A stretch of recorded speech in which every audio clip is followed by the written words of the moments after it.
اللهم آمين. ربنا ظلمنا أنفسنا وإن لم تغفر لنا وترحمنا لنكونن من الخاسرين. আল্লাহ, আমরা এক শহীদ ভাইয়ের কবরের সামনে দাঁড়িয়েছি। আল্লাহ, যাকে নির্মমভাবে ভারতীয় বাহিনী নিরপরাধ, কোনো অপরাধ না থাকার পরও সীমান্তের পারে নিয়ে তাকে খুন করেছে। আল্লাহ, আমরা যারা জীবিত আছে আমাদেরকে সীমান্ত আজীবন সীমান্ত রক্ষা এবং বাংলাদেশের সার্বভৌমত্ব রক্ষার জন্য তৌফিক দান করুন। আল্লাহ, বাংলাদেশের অনেক জানবাজ মানুষ যারা ৭১ শহীদ হয়েছিল, যারা ৯০ শহীদ হয়েছিল, ২৪ শহীদ হয়েছিল বাংলাদেশকে রক্ষা করার জন্য।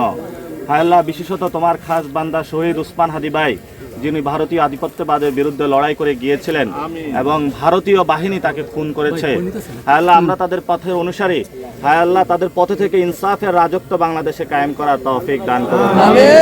আল্লাহ, বাংলাদেশে বর্তমানে যারা ভুয়া জাতীয়তাবাদীর স্লোগান তুলে সীমান্তকে ভারতের কাছে বিকিয়ে দিচ্ছে, তাদেরকে হেদায়েত নসিব দান করুন যাতে তারা সীমান্ত রক্ষা করতে পারে। আল্লাহ, বাংলাদেশের সকল মানুষকে ধর্ম বর্ণ নির্বিশেষে, নারী পুরুষ বৃদ্ধ আবলা বনিতা সবাইকে আমাদের সীমান্তে যে মানুষগুলা রয়েছে তাদের পক্ষে দাঁড়ানোর তৌফিক দান করুন। হায় আল্লাহ, যে ভাই উনি স্কুল কলেজ ছাত্র ছিল, ওনার আব্বা আম্মা আজকে আছে, উনি কান্না করতেছে। হায় আল্লাহ, তাদের বুকের ধন তারা হারিয়ে শোকে প্রায় মূর্তপ্রায়। হায় আল্লাহ, তুমি তাদেরকে সঠিকভাবে ধৈর্য ধারণ করার তৌফিক দান করো।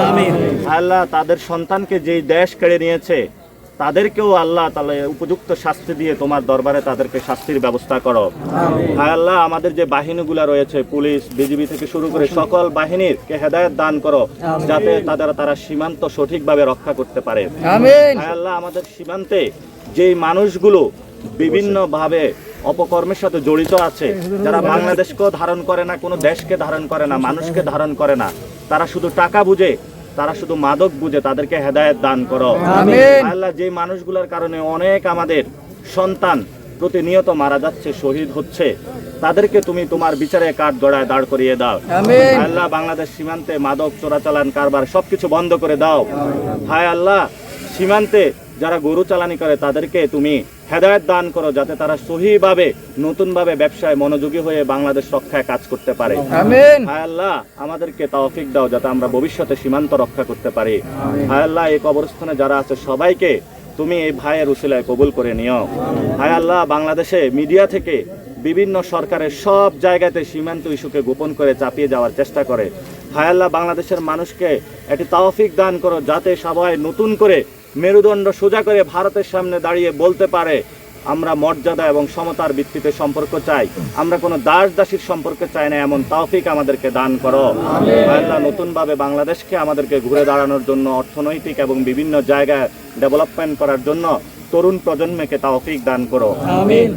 রব্বানা যালামনা আনফুসানা ওয়া ইল্লাম তাগফির লানা ওয়া তারহামনা লানাকুনান্না মিনাল খাসিরিন। আমিন বিরহমাতিকা ইয়া আরহামার রাহিমিন।